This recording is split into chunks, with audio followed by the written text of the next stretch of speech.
დოკუმენტური ფილმის ყურება კარგი გზაა დასასვენებლად და ამავე დროს თქვენი არჩეული თემის შესახებ ფაქტების შესასწავლად. მაგრამ ზოგიერთი დოკუმენტური ფილმი აღიქმება შემაშფოთებლად მათი საკამათო თემატიკის გამო და რამდენიმე მათგანი ზოგიერთმა ქვეყანამ მთელ მსოფლიოში აკრძალა კიდეც. ნომერი 10.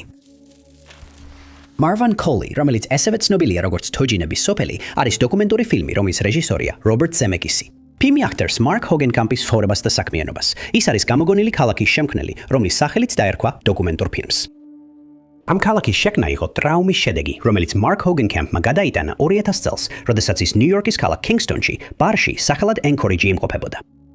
იქ ყოფნისას მან ზედმეტად ბევრი დაალია და დაიწყო საუბარი 5 კაცთან, მაგრამ საუბარი მალე დაიძაბა. ჰოგენკამპმა მათ ავიარა, რომ მას მოსდონს ქალის ტანსაცმელში ჩაცმა, რამაც ჯგუფი ძალიან გააღიზიანა. მალე, როგორც კი მან ეს გაამხილა, ყველა 5 კაცი შემოეხვია და დაიწყეს მისი ცემა. ეს იყო მძიმე ცემა, რის შედეგადაც იგი გონებადაკარგული დარჩა და პოლიციის გამოძახების შემდეგ სასტრაფოდ გადაიყვანეს ახლომდებარე საავადმყოფოში. როდესაც საბოლოოდ გამოფხიზლდა, ეგონა რომ 1984 წელი იყო და არ ახსოვდა რა მოხდა იმ ღამეს. როდესაც უცნობმა მამაკაცმა შენიშნა, რომ ჰოგენკამპი გამოფხიზლდა, მოინახულა იგი და ჰკითხა, იცოდა თუ არა, რომელი წელი იყო. და სწორედ მაშინ ჰოგენკამპმა უპასუხა, რომ 1984 წელი იყო და ეგონა იბიცაზე საავადმყოფოში იმყოფებოდა. მას აცნობეს, რომ თავდასხმამ კომაში ჩააგდო, ახლა 2000 წელია და მხოლოდ 9 დღე იყო უგონოდ. შემდეგ ექიმმა აუხსნა რა მოხდა და რომ ძალიან გაუმართლა, რომ ცოცხალი გადარჩა იმ მამაკაცების თავდასხმის შემდეგ. მან მაშინვე აპატია თავის თავდამსხმელებს, მაგრამ ვერ აცნობიერებდა როგორი ხანგრძლივი გავლენა ექნებოდა ამ ტრაუმას მასზე. ექიმმა კი ისიც კი თქვა, რომ ორჯერ დაფიქრდებოდა აპატიებდა თუ არა ამ ჯგუფს, რომ სცოდნოდა რა გაუკეთეს მას. ის საავადმყოფოში კიდევ 40 დღე დარჩა და როცა მისი დაზროვა ამოიწურა, სახლში გაუშვეს. მას 12 თვის განმავლობაში ფიზიოთერაპიის კურსის გავლა მოუწია და გაბრაზებული იყო იმაზე, რომ ხელახლა სიარულის სწავლა მოუხდა, რადგან თავდასხმის შედეგად თავის ტვინის დაზიანება მიიღო. მისი თერაპიის დაზღვევაც ამოიწურა და ამაზე ინფორმაციის მისაცემად მისული ამპარტავანი სადაზღვევო აგენტის წყალობით ჰოგენკამპმა ყველა მამაკაცი შეიცულა. მას ემოციებისა და შემოქმედებითი მხარის გამოსახატავად გამოსავალი სჭირდებოდა. ამიტომაც თავის ეზოში მინიატურული ქალაქის შექმნა დაიწყო. მან მას Marvin Coley დაარქვა, მეორე მსოფლიო ომის დროინდელი ბელგიური ქალაქი, რომელიც რეალურად არ არსებობდა. მან მისი ასაშენებლად ხე, ლურსნები, ხრახნები და ფანჯრები გამოირენა და იქ ბარიც კი გააკეთა, სადაც სასმელებს ასხამდა, რომლებიც მინის ნამსხვრევებისგან ჰქონდა დამზადებული. შემდეგ მან ბანკი, ნაყინის მაღაზია, ბენზინგასამართი, სადგური და სასაფლაო შექმნა. შემდეგ კი მან ქალაქის დასახლება დაიწყო პატარა ფიგურებით, რომლებიც მის მიერ მოფიქრებულ ნებისმიერ სცენარს ასრულებდნენ. და ფაქტობრივად მან თავისთვის მეორე ცხოვრება შექმნა, რადგან თავდასხმამდე მისი ცხოვრების ძალიან ცოტა რამ ახსოვდა. მალე ომი დაიწყო და სცენებმა აშკარად უფრო შემაშფოთებელი ატმოსფერო შეიძინა. ის იღებდა საბრძოლო სცენებისა და მათი შედეგების არტისტულ ფოტოებს და იმდენად ნიჭიერი იყო, რომ ისინი რეალისტურად გამოიყურებოდა. მან კიდეც ხელახლა გააცოცხლა მომხდარი თავდასხმა, მაგრამ უზრუნველყო, რომ სცენარი სხვანაირად განვითარდა და იმ 5 კაცმა მიიღო ის, რაც დაიმსახურეს. მოგვიანებით აღიარებდა, რომ ამ სცენარს ხშირად ხელახლა აცოცხლებდა, რადგან იცოდა რეალურ ცხოვრებაში ვერასდროს შეძლებდა შურისძიებას თავის თავდამსხმელებზე. მისი ფოტოები საბოლოოდ აღმოაჩინა ფოტოგრაფმა სახელად დეივიდ ნოგლმა, რომელმაც დაუკავშირდა ჟურნალ Esopus, რათა გაეზიარებინა ჰოგენკამპის ისტორია. და ამის შემდეგ, მარვინის სარის შემდეგ, გადაიღეს დოკუმენტური ფილმი და ის აღიარებულ ხელოვანად იქცა. ნომერი 9. დოკუმენტური ფილმი კონგის მეფე მუჯა მონეტები ყველაზე მოულოდნელ თემას ვიდეო თამაშებს ეძღვნება. ეს ინდუსტრია, რომელმაც მსოფლიო დაიპყრო და ყოველწლიურად მილიარდობით დოლარს გამოიმუშავებს. მაგრამ ეს ფილმი ორი კონკრეტული მოთამაშის და მათი დაძაბული მეტოქეობის შესახებ მოგვითხრობს. 1980-იან წლებში მოთამაშე სტივ ვები ინჟინერი იყო, მაგრამ მძიმე დროება დაეწყო და უუშევარი დარჩა. Billy Mitchell რესტორანს მართავდა და ორივე კაცს ერთი და იგივე მნება ჰქონდათ. დაემყარებინათ ყველაზე მაღალი ქულა ვიდეო თამაში Donkey Kongi. დოკუმენტური ფილმი Seth Gordon-მა შექმნა და 2007 წელს გამოვიდა, ის ძირითადად ვიბის და მისი მცდელობების შესახებ მოგვითხრობს, როგორც სცადა დაემტროია თამაშის რეკორდი. იმ დროს რეკორდს Billy Mitchell ფლობდა, მაგრამ ვები იყო მტკიცედ განწყობილი, რომ დაემხო მისი რეკორდი. ამისთვის მან იყიდა Donkey Kong's არკადული აპარატი და თავის სახლში, Redmondში, ვაშინგტონში დააბენა. შემდეგ მან დაიწყო თამაშის ნიმუშების ანალიზი და ეძებდა გზებს თუ როგორ შეიძლებოდა მათი გამოყენება. პარალელურად კი ავარჯიშებდა თავის უნარებს თამაშში. 2003 წელს მან შეძლო 947,200 ქულის დაგროვება, რითაც გადააჭარბა Mitchell-ის წინა რეკორდს. მან თავისი თამაშის სესია VHS კასეტაზე ჩაიწერა და გაუგზავნა Twin Galaxies, რომელიც გინესის რეკორდების წიგნისთვის ვიდეო თამაშების რეკორდების ოფიციალური მიმწოდებელია. ახალი რეკორდის დამყარების შემდეგ ის სიეტლში ერთგვარ ადგილობრივ ცნობილად იქცა და მალე საკუთარი რეკორდიც გააუმჯობესა. თამაში მილიონზე მეტი ქულა დააგროვა, რაც მანამდე არავის გაუკეთებია. Mitchell ამას ცუდად შეხვდა და Twin Galaxies-მა დათანხმდა, რომ ვების სახლში მსაჯი გაეგზავნა მის სათამაშო აპარატზე შესამოწმებლად. როდესაც გაერგვა, რომ სათამაშო დაფა როი შილდმა მიაწოდა, მოთამაშეს, რომელიც Missile Command-ზე რეკორდს ფლობდა და რომელსაც რეკორდი Mitchell-ის საჩუვის გამო ჩამოართვეს, ვების რეკორდი გაუქმდა. არსებობდა ეჭვი, რომ შულცმა დაფა Mitchell-ზე შურისძიების მიზნით გააკალბა და რადგან რეკორდი VHS კასეტით იყო წარდგენილი, მისი დიდება ხანმოკლე აღმოჩნდა, მაგრამ ვები არ დანებდა. მან Turner-ში მიიღო მონაწილეობა Twin Galaxies-ის მსაჯების თვალწინ რეკორდის დასამყარებლად, ხოლო Mitchell-მა უარი თქვა მის წინადადებაზე პირისპირ ეთამაშად. მიუხედავად იმისა, რომ Mitchell-ის ერთ-ერთმა მეგობარმა სცადა მისი ყურადღების გადატანა და ხალხი მის აპარატთან მიიზიდა, ვებმა კვლავ მოხსნა რეკორდი და შეძლო თამაშის საბოლოო kill screen-მდე მისვლა. შემდეგ Mitchell-მა საკუთარი თავი ჩაიწერა კიდევ უფრო მაღალი ქულის მიღწევისას და ეს ჩანაწერი მსაჯებს აჩვენეს. Mitchell-ს ტიტული მიენიჭეს, მიუხედავად იმისა, რომ მთავარმა მსაჯმა შეამჩნია, მისი ქულა პერიოდულად უცნაურად იზრდებოდა. და როცა ვიბმა ჩანაწერის ნახვა მოითხოვა, მის თხოვნას უარი უთხრეს. Mitchell-ის რეკორდი გინესის მსოფლიო რეკორდების წიგნმა მიიღო, რომელმაც ტურნირი ჰოლივუდში, ფლორიდაში, Mitchell-ის მშობლიურ ქალაქში ჩაატარა. მან კვლავ უარი თქვა ვებთან პირისპირ დაპირისპირებაზე, მაგრამ ვებმა საბოლოოდ შეძლო მისი რეკორდის მოხსნა და უპრეცედენტო 1,49,100 ქულა დააგროვა. დღემდე Mitchell-ის რეპუტაცია როგორც მოთამაშის შელახულია, რადგან უმეტესობა ფიქრობს, რომ მან ბოროტი ხრიკები გამოიყენა მაღალი ქულის მისაღებად, თუმცა ის უარყოფს რაიმე დანაშაულს, მიუხედავად იმისა, რომ მისი VHS ჩანაწერზე მტკიცებულებები ნათელია. ნომერი 8. ბევრი ადამიანი მსახიობ Alex Winters იხსენებს მისი მთავარი როლით ფილმში Billy და Teddy-ს შესანიშნავი თავგადასავალი, სადაც ის Keanu Reeves-თან ერთად თამაშობდა საშუალო სკოლის მოსწავლეს, რომელსაც უფრო გიტარის დაკვრა უნდა დავიდრე საშინაო დავალების შესრულება. მაგრამ ბერმა არ ეცის, რომ მან ასევე გადაიღო დოკუმენტური ფილმი სახელწოდებით პანამის დოკუმენტები. ის მოგვითხრობს მასიური მონაცემთა გაჟონვის შესახებ, რომელიც მოხდა 2016 წლის 3 აპრილს და გამოავლინა უზარმაზარი კორუფციული სკანდალი, რომლის შესახებაც მსოფლიო არ იცოდა. გაჟონა 2.6 ტერაბაიტამდე ინფორმაცია და ის შეიცავდა 200,000-ზე მეტი ოფშორული ანგარიშის ადვოკატ კლიენტის მონაცემებს. გაჟონილი დოკუმენტებიდან ზოგი 1970-იან წლებს ეკუთვნოდა და ყველა მათგანს ერთი საერთო ჰქონდა. ანგარიშები შექმნილი იყო პანამური იურიდიული ფირმის მიერ, სახელად Mossack Fonseca. და მას შემდეგ, რაც ინფორმაცია მოიპარეს, ის შეიტანეს მონაცემთა ბაზაში, რომელშიც ყველა შეეძლო ცდომა და ძიება, რამაც ანგარიშის მფლობელები რთულ მდგომარეობაში ჩააყენა, რადგან მათი პირადი ინფორმაცია ყველასთვის ხელმისაწვდომი გახდა. პირადი ინფორმაციის გაჟონვის შედეგად რამდენიმე ადამიანი გაასამართლეს მას შემდეგ, რაც გამოავლინეს, რომ ისინი კორუმპირებულები იყვნენ. მათ შორის Ian Marsaliki, რომელიც რუსულ დაზოროსთან იყო დაკავშირებული, და Harold von der Goltzy, ადამიანი, რომელმაც მსოფლიოს რამდენიმე ქვეყანაში თაღლითობა ჩაიდინა. შემდეგ გაირკვა, რომ Mossack Fonseca's ქვეშ არსებული ზოგიერთი ფიქტიური კომპანია გამოიყენებოდა თაღლითობისა და კორუფციისთვის, გადასახადების თავიდან ასაცილებლად და საერთაშორისო სანქციების თავიდან აცილებისთვისთვის. ხალხმა დაიწყო ინფორმატორის სახელის გამჟღავნების მოთხოვნა, მაგრამ დღემდე მისი მინაობა უცნობია. მაგრამ მან გაამხილა, რომ ინფორმაცია გაავრცელა იმის გამო, რომ სჯეროდა მსოფლიოს სიმდიდრე არათანაბრად იყო განაწილებული. როგორც კი ამ დოკუმენტებში არსებულ ინფორმაციას გაეცნო, მიხვდა, რომ საერთაშორისო თაღლითობა მასშტაბურად ხდებოდა და გადაწყვიტა, რომ რაღაც უნდა გაეკეთებინა. დოკუმენტები ჟურნალისტ Bastian Obermeyers გაეგზავნა და გამოქვეყნდა საგამოძიებო ჟურნალისტების საერთაშორისო კონსორციუმის ვებგვერდზე. დოკუმენტების გამოქვეყნების შემდეგ მათ პანამის დოკუმენტები უწოდეს, რაც პანამის მთავრობას არ მოეწონა, რადგან მიაჩნდა, რომ ეს სახელი ქვეყნის რეპუტაციას დააზიანებდა. 214,000 ფიქტიური კომპანიის დირექტორების სახელები საჯარო გახდა, რომელთაც ყველას Mossack Fonseca ეხმარებოდა. მათი ფინანსური ჩანაწერები მთელ მსოფლიოს გაეხსნა და ურუგვაიში 5 ადამიანი დაუყოვნებლივ დააკავეს, მას შემდეგ რაც გაჟონვამ გამოავლინა, რომ ისინი ფულის გათეთრებაში მონაწილეობდნენ.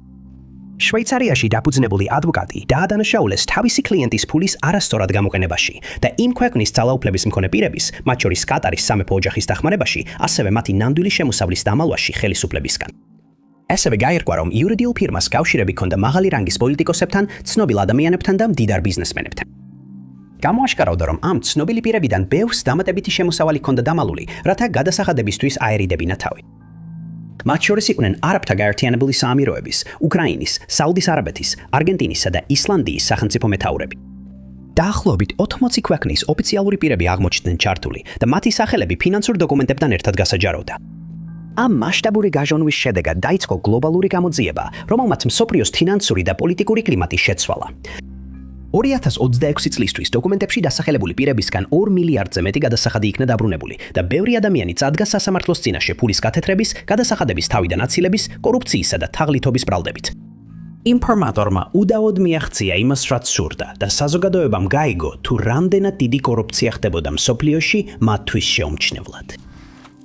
ნომერი 7. TikTok არის სოციალური ქსელის პლატფორმა, რომელმაც მსოფლიო დაიპყრო. მაგრამ დოკუმენტური ფილმის ცეკვა ეშმაკთან წყალობით, ახლა ვიცით, რომ TikTok-ს აქვს ბნელი მხარეც, რამეს, რასაც მისი მომხმარებლების უმეტესობა ვერასდროს წარმოიდგენდა. ფილმი ფოკუსირებულია TikTok-ის მოცეკვავეთა ჯგუფზე, რომლებმაც გადაწყვიტეს კონტრაქტი დაედოთ მენეჯმენტის კომპანიასთან სახელად 7M. მაგრამ მოცეკვავეთა უმეტესობას არ ჰქონდა ინფორმაცია, რომ 7M ასევე არის ეკლესია, სახელად შეკინას ეკლესია, რომელიც მხოლოდ დოკუმენტური ფილმი, რომლის რეჟისორიც არის Derek Donany, პირველად გვაცნობს Winking Sisters, Miranda და Melanias. ოცნებობდნენ ერთ დღეს მოცეკვავეები გამხდარიყვნენ და დიდი გამოცდილების მიღების შემდეგ გადაწყვიტეს TikTok-ი აერჩიათ თავიანთ პლატფორმად. მათ მოიპოვეს 3.3 მილიონი გამომწერი და წარმატების გზაზე დადგნენ. კიდევ ერთი მოცეკვავე, Kevin Devesey, ასევე დიდი ამბიციები ჰქონდა, მაგრამ ფინანსურად უჭირდა და მანქანაში ცხოვრობდა. როცა მან TikTok-ზე ვიდეოების ატვირთვა დაიწყო, მოულოდნელად გააცნობიერა, რომ შეეძლო საკუთარი თავისთვის შემოსავალი შეექმნა და ამავდროულად თავისი ნიჭი მსოფლიოსთვის გაეზიარებინა. შინ მათ იგივე გააცნობიერა და მოცეკვავეების 7M-ში რეკრუტირება დაიწყო. როცა ისინი დარეგისტრირდნენ, შინმა დაიწყო მათი ბრენდული გარიგებების მართვა და მათ ხელმისაწვდომ საცხოვრებელსაც თავაზობდა. ის ასევე მათ ვიდეოების შესაქმნელად სივრცეებსაც აძლევდა, მაგრამ ამავე დროს შინმა მათ შაკინას ეკლესიაში გაწევრიანებისკენ უბიძგა. მათ უთხრეს, რომ ეკლესიის მსახურებებს დასწრებოდნენ ცხოვრება ღმერთისთვის მიეძღვნათ, მაგრამ ამავე დროს შინისთვისაც უნდა მიეძღვნათ თავი, რადგან როგორც თავად ამბობდა, ის იყო ღვთისკაცი. მალე შინმა თავისი თავი და ეკლესიის მოცეკვავეების ცოკვავეების ცხოვრება ერთმანეთში გადახლარდა და მათ დააჯერეს, რომ გარეთ მყოფ მეგობრებსა და ოჯახთან კონტაქტი არ ქონოდათ. ესეთი ქცევა ტიპურია სექტისთვის და მალე ეკლესიასაც ასე მოიხსენიებდნენ. წევრებმა და ყოფილმა წევრებმა დაიწყეს ეკლესიის უკან დგომის სიმართლის გამჟავნება. განაცხადეს, რომ შინმა მათ მიმართ არაერთხელ შეუსაბამოდ იმოქმედა, ბრალდებები, რომლებიც მან მაშინვე უარყო. Melanie და Miranda's მშობლებმა ეკლესია დაადანაშაულეს Miranda's ტვინის გამორეცხვაში, მას შემდეგ, რაც Melanie ჯგუფიდან წავიდა და ყველანაირი კავშირი გაწყვიტა მათთან. ის საბოლოოდ დათანხმდა მათთან შეხვედრას და იმედი ჰქონდათ, რომ ოჯახი კვლავ გაერთიანდებოდა, მაგრამ ასე არ მოხდა. ამის ნაცვლად მან შეხვედრა პირდაპირ ეთერში გაუშვა მილიონობით მის მინდევარს და ყველაფერი გააკეთა იმისთვის, რომ მშობლები წარმოეჩინა როგორც მისი ცხოვრების პრობლემა და არა ის კულტი, რომელშიც იყო ჩართული, რაც ასევე ხშირად ხვდება ასეთ შემთხვევებში. მას შემდეგ კიდევ ბევრმა ყოფილმა 7M-ის წევრმა გააკრიტიკა შენი და მისი ეკლესია და კიდევ უფრო მეტი ბრალდება, როგორიცაა ადამიანებით ვაჭრობა, წაუკევს და მის ზოგიერთ მიმდევარს. ეკლესია დღესაც ფუნქციონირებს, მაგრამ ამ გამოვლენების წყალობით ის მკაცრი ფინანსური და იურიდიული ზედამხედველობის ქვეშაა და რამდენიმე ყოფილმა წევრმა სარჩელი შეიტანა ამ კულტის წინააღმდეგ. ნომერ 6. Emmy Lynn Bradley-ს გაუჩინარება ხშირად მოიხსენიება როგორც ერთ-ერთი ყველაზე დამაბნეველი თანამედროვე გაუჩინარება სხვაში. The documentary filmi Emmy Bradley დაკარგულია ცდილობს ნათელი მოფინოს მის საქმეს, მაგრამ ბევრი კითხვა კვლავ უპასუხებელია. 1988 წლის მარტში ემი 23 წლის იყო და ცხოვრობდა ვირჯინიის შტატის ჩესტერფილდის ოლქში. მისი მომავალი ნათელი ჩანდა, რადგან მან დაამთავრა Longwood-ის კოლეჯი და გეგმავდა კომპიუტერული კონსულტანტის კარიერის დაწყებას. ეს გეგმები დროებით გადაიდო, რადგან ემემ და მისმა ოჯახმა გადაწყვიტეს ერთად საკრუიზო მოგზაურობაში წასვლა. ისინი ავიდნენ Rhapsody of Zayz, რომელიც იყო Royal Caribbean-ის საკრუიზო გემი და კურაკაოსკენ მიემართებოდა. დაახლოებით 24 მარტს, იმ წლის 5:20-ზე ემის მამა რონი გაიღვიძა და გადაწყვიტა ემი და მისი ძმა ბრედი შეემოწმებინა. მან შენიშნა, რომ ემი ეძინა შეზლონგზე, მათი კაიუტის აივანზე და თვითონაც ისევ დაწვა დასაძინებლად. ზოგიერთი ანგარიში ამბობს, რომ აივნის კარი ღია იყო, მაგრამ რონი დაჟინებით ამტკიცებს, რომ როცა შეამოწმა, კარი დახურული იყო. ის ისევ გაიღვიძა დილის 6 საათზე და ამჯერად ემი არსად ჩანდა. მან შენიშნა, რომ მისი სანთებელა და სიგარეტებიც არ იყო ადგილზე და ინერვიულა, რადგან ემი არასდროს წავიდოდა ისე, რომ მშობლებისთვის არ ეთქვა, სად მიდიოდა. მან მოიწია გემის ის ადგილები, სადაც ეგონა, რომ ემი შეიძლებოდა ყოფილიყო, მაგრამ უშედეგოდ. ამიტომაც გააღვიძა ოჯახის დანარჩენი წევრებიტრები და აცნობა, რომ ემი ვერ სადიპოლა. Სამა ადამიანმა პოლიციას უთხრა, რომ ნახეს იგი გემის ზედა გემბანზე ჯგუფის ერთ-ერთ წევრთან ერთად, რომელიც გემზე უკრავდა, Alistair Douglas-თან, დაახლოებით დილის 5:40 საათზე.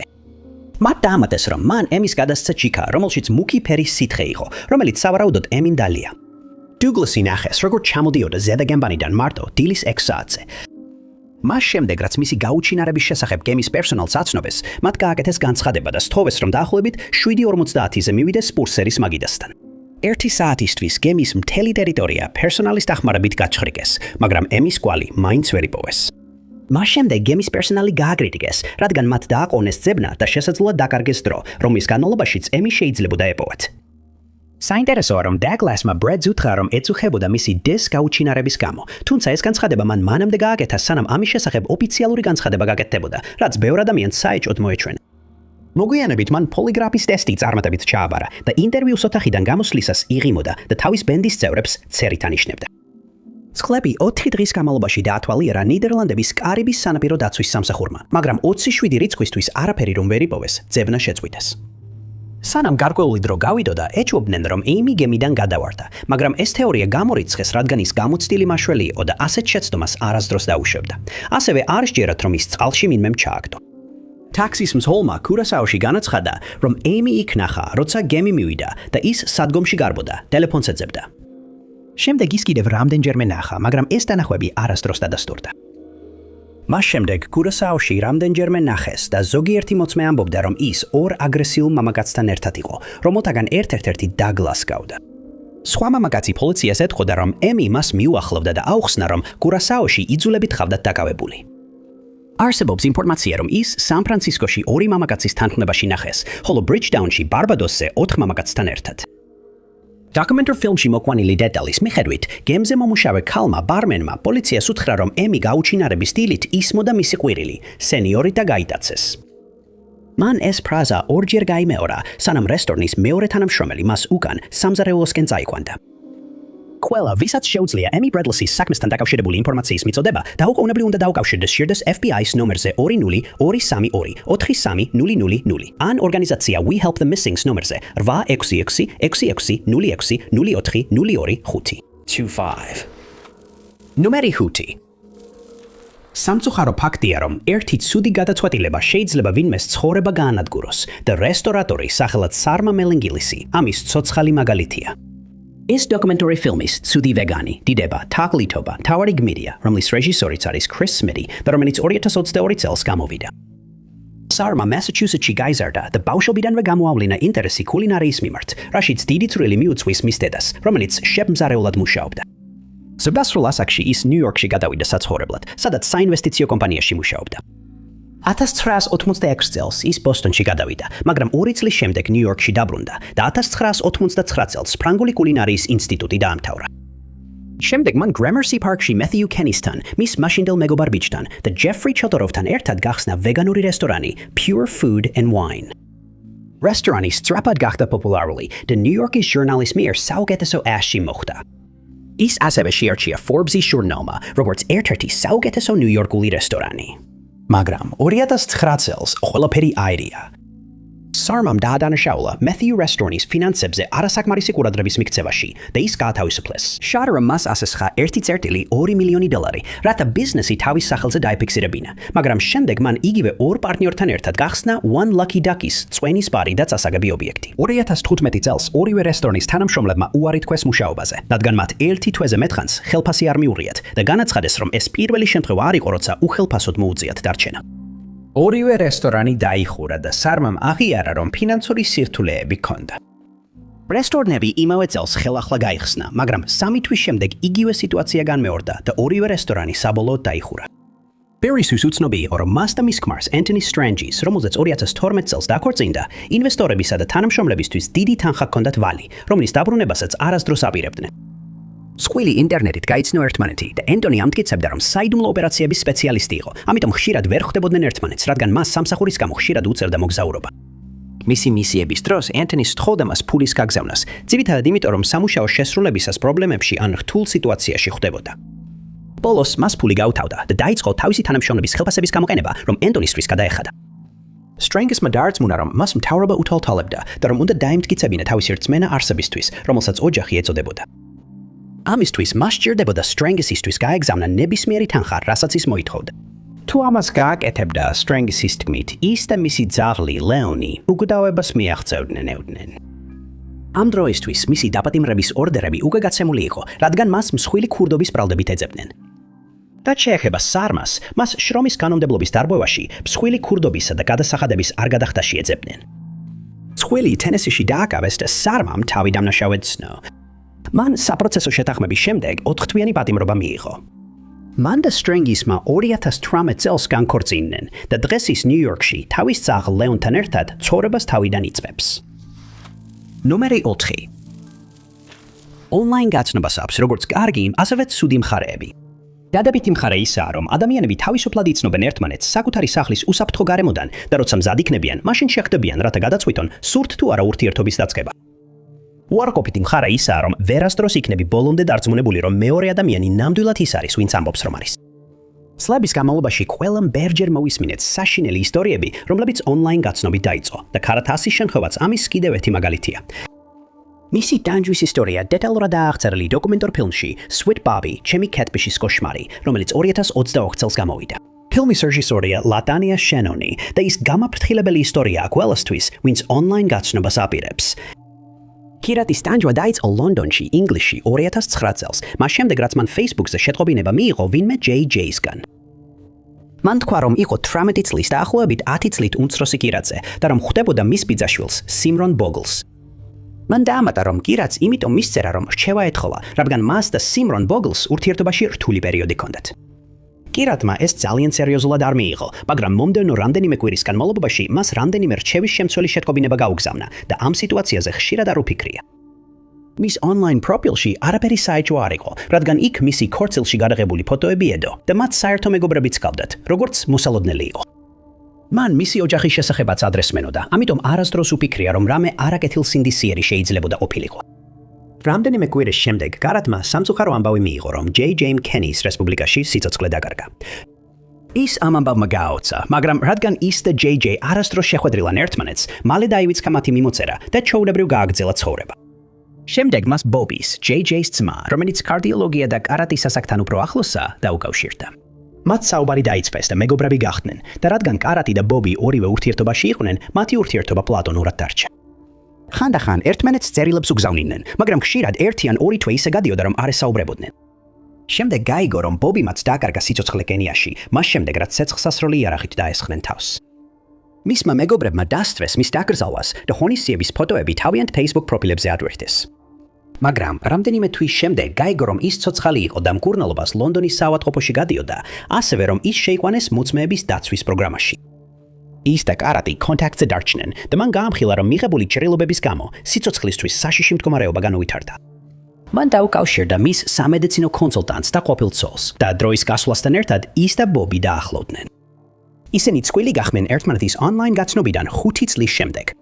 და მიუხედავად იმისა, რომ ისინი ერთმანეთს არასდროს შეხვედრიან, ისინი ერთსა და იმავე დროს ვახშმობდნენ და ერთად უყურებდნენ ერთსა და იმავე გადაცემებს. კირატმა Bobby არასდროს ნახა, რადგან ის ამტკიცებდა, რომ ვიდეოზარები პროგრამის წესების წინააღმდეგ იყო. სხვა შემთხვევებში კი ამბობდა, რომ მისი ტელეფონი სწორად არ მუშაობდა. ურთიერთობა კარგად მიდიოდა, მაგრამ შემდეგ Bobby-ს ქცევა შეიცვალა. ის ეუბნებოდა, რომ ლონდონში მოდიოდა მის შესახვედრად, მაგრამ ყოველთვის ჰქონდა მიზეზი თუ რატომ ვერ ახერხებდა მოსვლას. მან დაიწყო იმის თქმა, ვისთან შეეძლო და ვისთან არ შეეძლო დროის გატარება, რომელი ემოჯის გამოყენება შეიძლებოდა და გაბრაზდა კიდეც, როცა გაიგო, რომ მას მამაკაცი ექიმი მკურნალობდა. 2018 წელს მან თქვა, რომ დიდ ბრიტანეთში იყო, მაგრამ ისევ აგრძელებდა მიზეზების მოფიქრებას და Caratas-მა გადაწყვიტა, გაერკვია სიმართლე. მან დაიქირავა კერძო დეტექტივი, რომელმაც აღმოაჩინა, რომ ის ბრაიტონში ცხოვრობდა და არა ლონდონში, როგორც ამტკიცებდა. ერთ დღეს მან გადაწყვიტა, Bobby-ს სახლში მანქანით წასულიყო და პირისპირ დაპირისპირებოდა. ის ნერვიულობდა, მაგრამ შეძლო გამბედალობა მოეკრიბა და კარზე დაეკაკუნებინა. და გასაკვირად, Bobby-მ კარი გაუხო და მან მოითხოვა გაეგო, რატომ მოათხოვა მის ადგილმდებარეობასთან დაკავშირებით. Bobby გალცებული დარჩა ბრალდებით და სრულიად დაბნეული ჩანდა.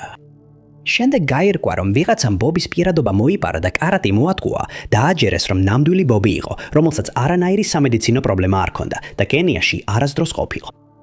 გამნაშავე საბოლოოდ აღმოჩნდა კარატის ბიჯაშვილი სიმრონ ბოგოლი. მან თავლითობა მაშინ დაიწყო, როცა მხოლოდ 18 წლის იყო და კარატს 9 წლის განმავლობაში ატყუებდა. შემდეგ მან ბოდიში მოიხადა და განაცხადა, რომ ასე იმიტომ მოიქცა, რომ ის და კარატი ორივე რთულ პერიოდში იყვნენ და სჯეროდა, რომ ბობი მათი ცხოვრების ცოტათი უფრო საინტერესო გახდის.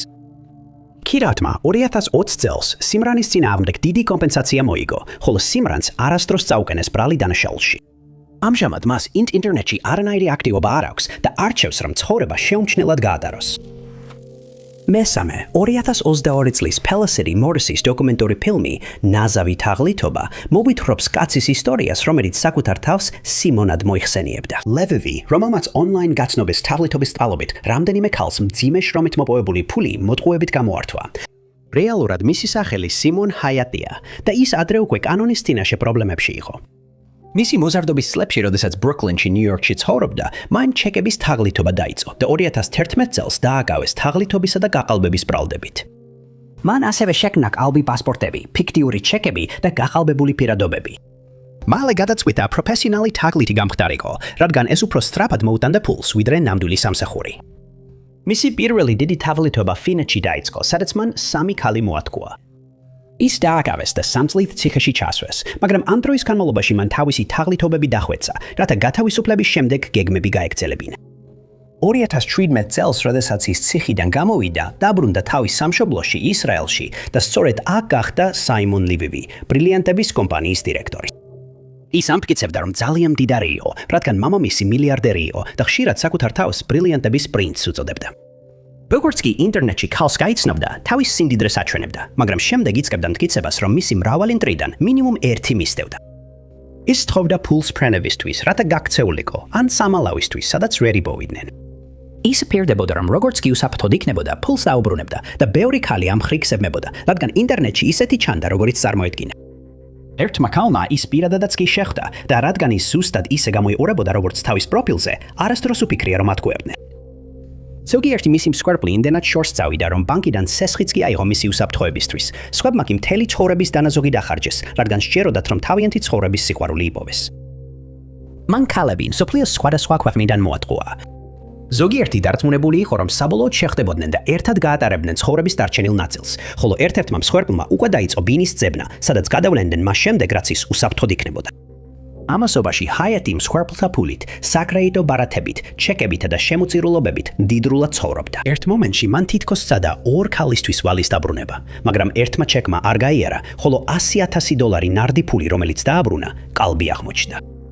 მხოლოდ მაშინ, როცა საკრედიტო ბარათების კომპანიებმა მისი გადაჯარბებული ხარჯოში ამჩნიეს, დაიწყო თაღლითობის გამშრალება.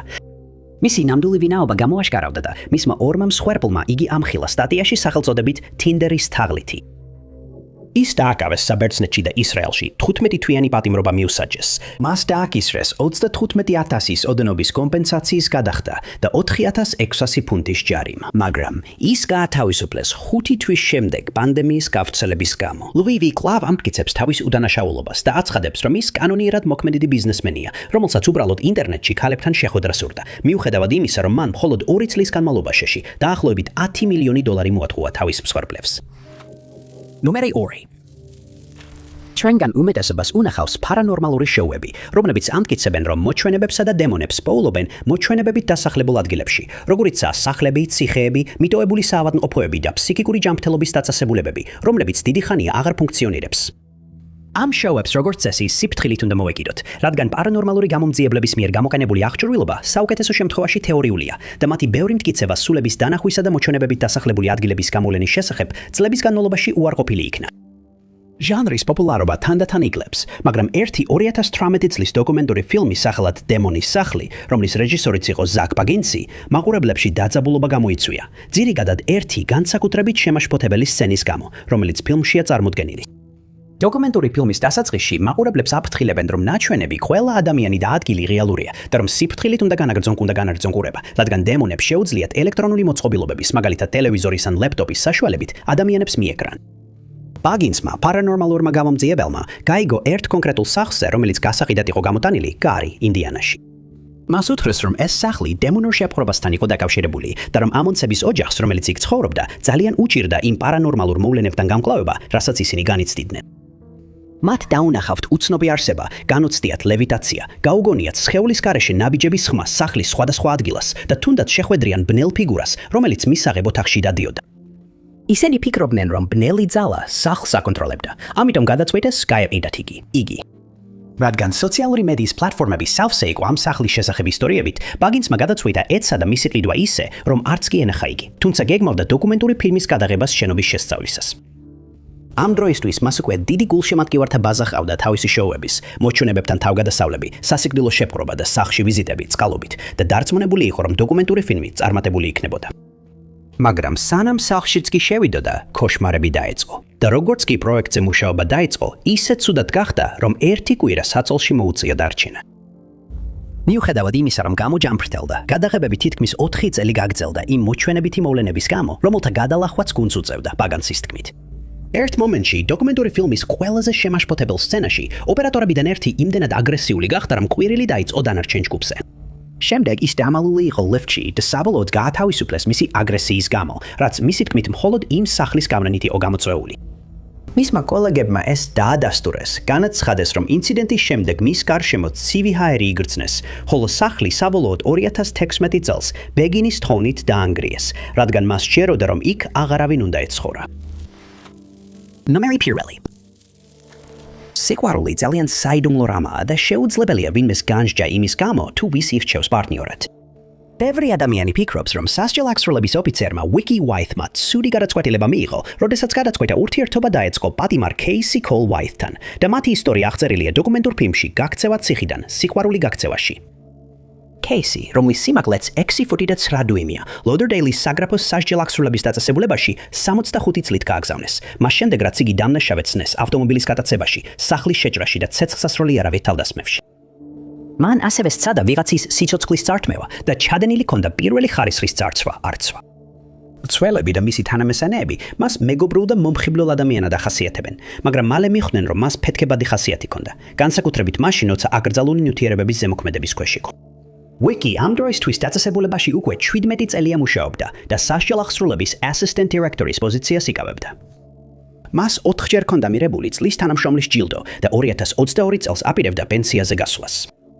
მაგრამ ერთი წლით ადრე მან გაამხილა, რომ ერთდროულად ორ მამაკაცს ხვდებოდა, თუმცა აშკარა მიზეზების გამო არ უთქვამს, რომ ერთ-ერთი მათგანი კეისი იყო. კეისის თანამესაკნეებს ეჭვი გაუჩნდათ, რომ მათ რომანი ჰქონდათ, მაგრამ ვერასდროს წარმოიდგენდნენ, რაც შემდეგ მოხდა. ნიკი კოლთვის ამბობდა, რომ როცა პენსიაზე გავიდოდა, ამას ხმაურიანად გააკეთებდა და მან თავისი სიტყვაში ასრულა. 2022 წლის 29 აპრილის დილით მან კეისი საკნიდან გამოიყვანა. პოლიციის მანქანამდე მიაცილა, უთხრა, რომ ჩამჯდარიყო და უბრალოდ დაწესებულებიდან წავიდა.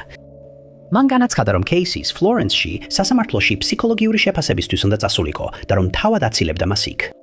მან დაამატა, რომ იმ დღეს ექიმთან უნდა მისულიყო, რადგან ეჯობდა, რომ ავად ხდებოდა, მაგრამ მისმა კოლეგებმა ეჭვი შეიტანეს, რადგან პატიმრებს მინიმუმ 2 მოადგილე უნდა აცილებდეს. საათები გავიდა და ცვილი აღარ დაბრუნებულა. გახდა აშკარა, რომ მან და კეისიმ წინასწარ დაგეგმილი გაქცევა მოაწყვეს და სათვალთვალო კამერების ჩანაწერებმა აჩვენა, რომ ისინი დაწესებულებიდან გასვლის შემდეგ 8 წუთში ბენზინგასამართ სადგურზე იმყოფებოდნენ. დაიწყო ქვეყნის მასშტაბით ძებნა და ცვილი ინდიანას შტატის ევანსვილის ერთ-ერთ მოდელში მიაგნეს. როდესაც პოლიცია მივიდა, ისინი ნაცრისფერი კადილაკით გაიქცნენ და დაიწყო დევნა. კეისიმ მანქანა ავარიაში მოიყვანა და წინააღმდეგობის გარეშე დანებდა, მაგრამ ვიკი ასე ირგვლიანი არ აღმოჩნდა. ის ინციდენტის დროს გარდაიცვალა, ხოლო კეისი ციხეში დააბრუნეს, რათა მოეხადა როგორც თავისი სასჯელი, ასევე დამატებითი წლები, რომლებიც გაქცევის გამო დაემატა. დიდი მადლობა ყურებისთვის. თუ ეს ვიდეო მოგეწონათ, აუცილებლად დააწესეთ მოწონების ხილაკს. ასევე არ დაგავიწყდეთ გამოიწეროთ არხი და დააჯიროთ შეტყობინების სარს, რომ არ გამოდოვოთ ჩვენი მომავალი ვიდეოები. მე ვარ Top 5 Announce და შემდეგ ვიდეოში ისევ შეგხვდებით.